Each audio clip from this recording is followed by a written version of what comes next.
Sizlar ko'rganmisizlar yo'qmi bilmadim, lekin Rolex bunaqa zastochkali variantlar men hali ko'rmaganman. Tim bo'li bu model Daytona. Bu soatda aynan shu rangini ko'rganimda birinchi bo'lib hayolimga bitta kino keldi. Formula 1, ya'ni 25-yil chiqqan.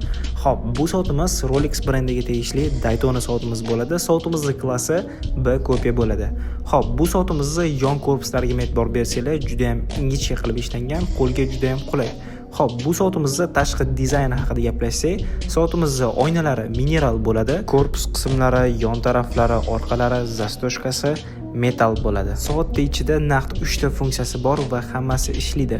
Yon tarafga knopkalar orqali regulovka qilsanglar bo'ladi. Bu soatimizni remeshuklariga keladigan bo'lsak, to'g'risi o'zim hayron qoldim. Nimaligini tushunmadim, lekin juda ham qo'lga yoqimli turar ekan, ya'ni noqulaylik tug'dirmaydi. Xo'p, zastochkasi o'sha aytganimdek juda ham neobishniy, ayniqsa Daytona modeliga taqilishi ham juda ham oson va qo'lga tez mos tushadi. Bu soatimizning sotuvda 4 xil rangi bor va buni sizlar bemalol izohda yozilgan narxda xarid qilsanglar bo'ladi. Hammalarni do'konimizda kutamiz.